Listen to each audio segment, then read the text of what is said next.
ana nuna bai san me yake yi ba, su suka sani. Don me dai ce iyayensa suna wuta? To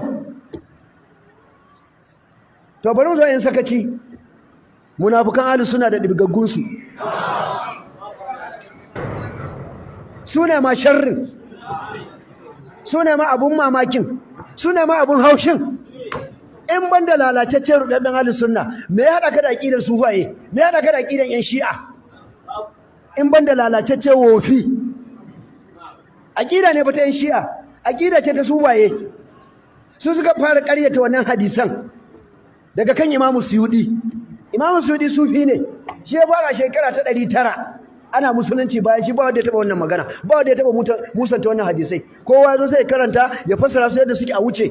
To Allah ka ƙara wa Idris Abdulaziz dutsen tanshi nauyin ƙasa.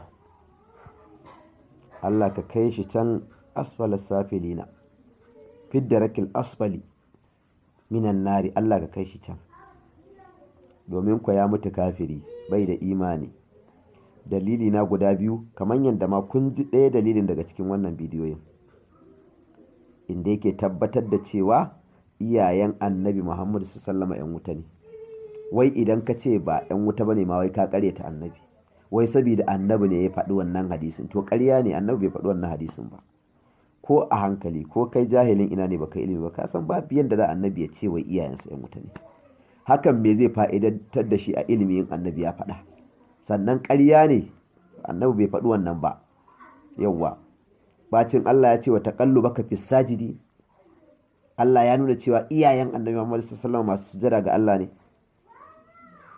Sannan ya ƙaryata ahlul fatra, kuma annabi ne ya faɗi ahlul fatra din, yace Allah ba zai azabtar da su ba. Kuma kunna mu'azzibina hatta nab'atha rasula.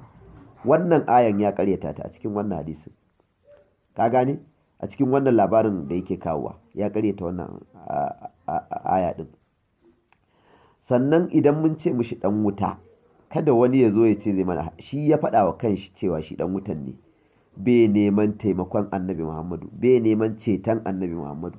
To ya ko wanda bai neman ceton annabi Muhammadu, wanda bai neman taimakon annabi Muhammadu sallallahu alaihi wasallama, ta ya za a yi ya shiga aljanna ne? Ya kore kanshi daga aljanna, ya kore kanshi daga annabi. Annabi rahama ne, wa ma arsalnaka illa rahmatan lil alamin. To shi ya ce baya son wannan rahama din, to ya za kai yanzu kai shi aljanna? Na haka muka ce Allah ƙara wa Idris Abdulaziz nauyin ƙasa, kuma duk wani ɗan ɗariƙa ko ɗan shi'a, batijja ne ko baƙadire, da ya zo yi wa Idris Abdulaziz addu'a, wallahi tallahi yana kan kuskure. Dalili a wannan bidiyon